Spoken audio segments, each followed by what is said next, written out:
Housewives. 99% of the women I interviewed from the slums were housewives.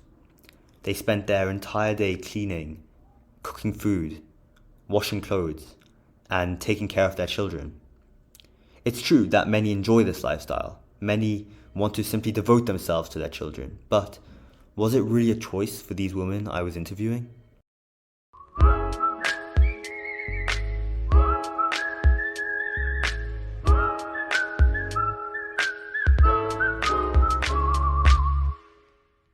On one of the later days during my time at Jagrati, I was teaching English to the students.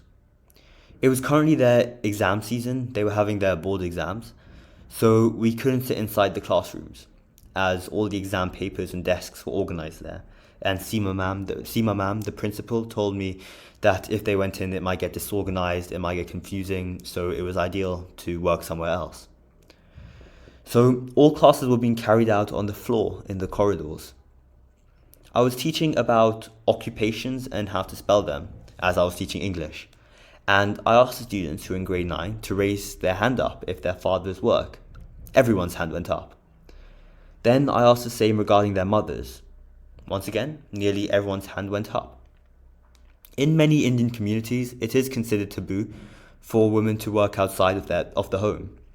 However, in reality, the economic situation often makes it necessary that both husbands and wives work to support their families, particularly in slum areas where poverty is rampant. Despite the social pressures against women working, many are forced to take on jobs to contribute to their family's income. This is especially true for families living in slums, where financial instability is common. In these cases, both spouses often work long hours in low-paying jobs to meet ends. I then proceeded to ask what jobs their fathers do. Labourers, furniture making, taxi drivers, and more. There was a massive range. Then I asked them what their mothers do, asking mothers what work they did during the day. Contrasting to what the students told me, only 2 of the mothers told me they did something other than being a housewife. One told me she runs a shop, and the other was a guard at the Jagrati school. Still, the guard at Jagrati described herself as a housewife for the school, as her job basically made it necessary for her to live there overnight and just make sure the school is clean and in place for the next day.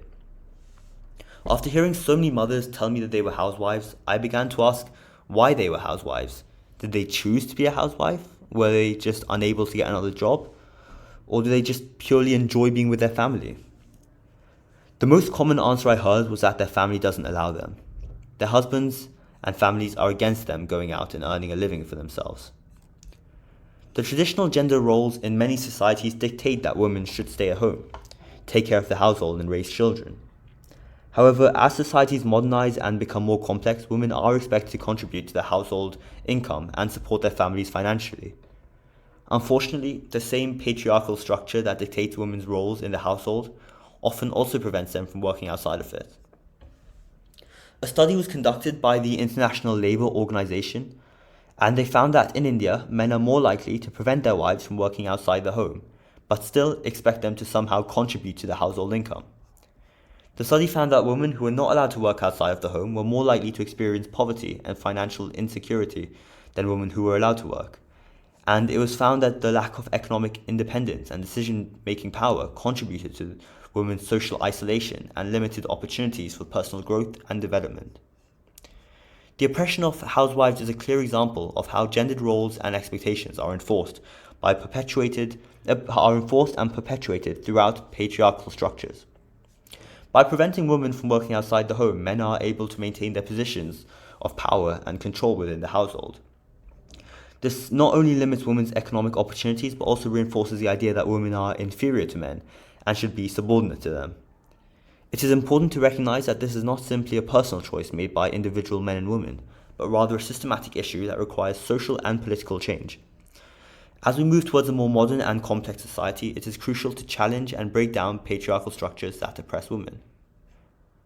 Women's economic empowerment and independence are fundamental to achieving gender equality. By providing women with equal access to education and job opportunities, we can challenge traditional gender roles and expectations and empower women to pursue their dreams and ambitions. It is time to recognize the importance of women's contributions to society and support their right to economic independence and self-determination, rather than simply forcing them to live their lives as a housewife.